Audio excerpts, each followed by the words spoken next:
साथियों, आज हम बात करेंगे उन गरीब, अति गरीब, निर्धन लोग जो बीमार हो जाते थे और बीमारी की अवस्था में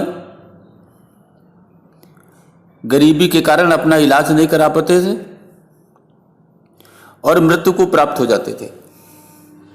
ऐसे तमाम गरीब, निर्धन लोगों की मदद के लिए भारत सरकार आगे आई और उसने कैशलेस यानी बिना पैसा खर्च किए ऐसे गरीबों की इलाज की व्यवस्था की और एक योजना लेकर आई थी जिसका नाम आयुष्मान भारत योजना। इसको हम जन आरोग्य योजना के नाम से भी जानते हैं। साथियों, आज हम इसी पे चर्चा करेंगे। ये भारत सरकार की योजना है आयुष्मान भारत, जिसको पीएम जय के नाम से भी जानते हैं। दुनिया की सबसे बड़ी स्वास्थ्य बीमा योजना है जिसका उद्देश्य प्रति परिवार प्रति वर्ष 5 लाख रुपए तक का मुफ्त इलाज माध्यमिक और तृतीयक स्वास्थ्य सेवाओं के लिए 10.74 करोड़ से भी अधिक देश के गरीब और वंचित परिवारों,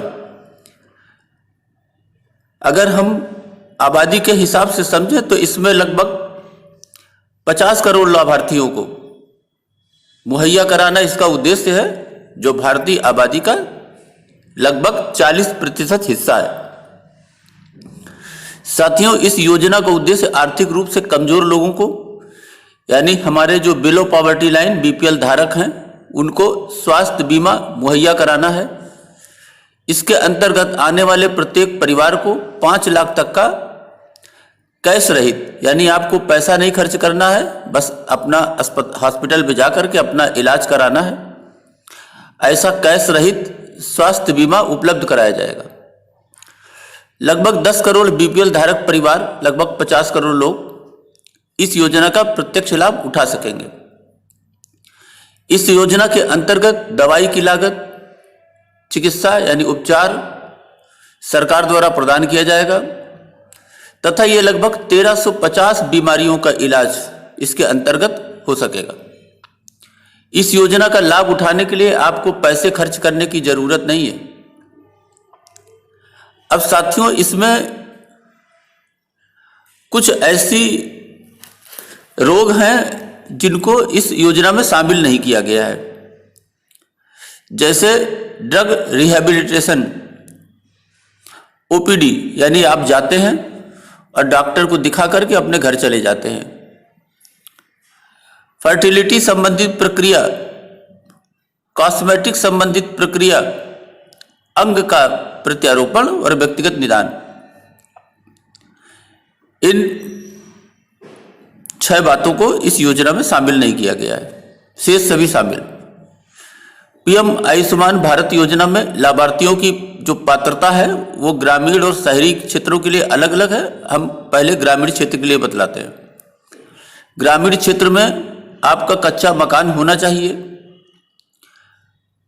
परिवार की मुखिया महिला होनी चाहिए, परिवार में कोई व्यक्ति विकलांग होना चाहिए, यानी विकलांग हो, कोई वयस्क जो 16 से 59 वर्ष की आयु का नहीं होना चाहिए, व्यक्ति मजदूरी करता हो, मासिक आय 10,000 रुपए से कम होनी चाहिए, असहाय हो, भूमिहीन हो।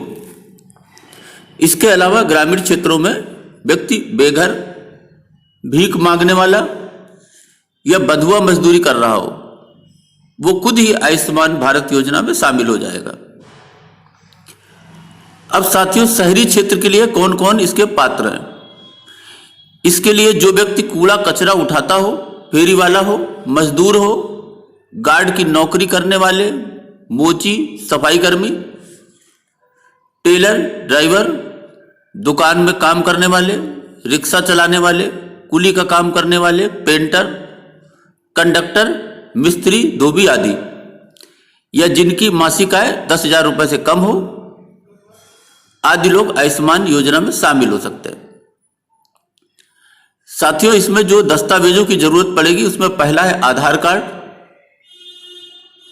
परिवार के सभी लोगों का राशन कार्ड, मोबाइल नंबर, पते का सबूत। साथियों, सर्वप्रथम आयुष्मान भारत योजना के तहत आवेदन करने के लिए जन सेवा केंद्र में जाएं और अपने सभी मूल दस्तावेज जो बतलाए उनकी छायाप्रति को जमा कर दें।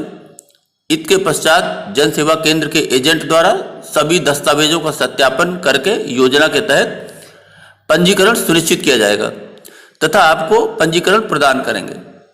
इसके पश्चात 10 से 15 दिन के बाद आपको जन सेवा केंद्र के द्वारा आयुष्मान भारत का गोल्डन कार्ड प्रदान किया जाएगा।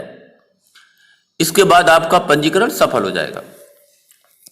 साथियों, हमारे यहाँ जो अति गरीब लोग हैं वो ज़्यादा शिक्षित नहीं हैं, उनको इसकी जानकारी नहीं हो पाती है और इसका परिणाम ये होता है कि भारत सरकार की ऐसी महत्वपूर्ण योजनाएं, उनका लाभ ऐसे लोगों को नहीं मिल पाता है।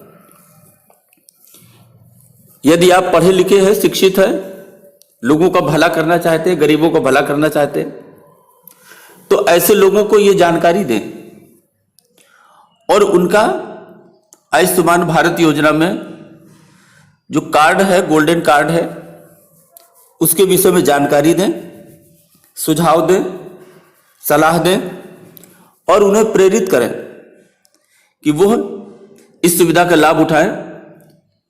और लोग अगर इस सुविधा का लाभ उठाएंगे तो भारत हमारा खुशहाल होगा। साथियों, ये काम आप बिना खर्च किए जन सेवा के रूप में कर सकते हैं। इस संदर्भ में भारत सरकार विज्ञापन करती है, प्रचार करती है, लेकिन आप लोग मिल करके अपने आसपास ऐसे लोगों को अगर ये सहायता प्रदान कर दें कि उनका पंजीकरण इस योजना में हो जाए और उनके बीमार होने की दशा में यदि वो अस्पताल में भर्ती होते हैं तो उनका मुफ्त चिकित्सा हो जाए, तो ये बहुत ही पुण्य का काम होगा। साथियों, अभी के लिए बस इतना ही। धन्यवाद।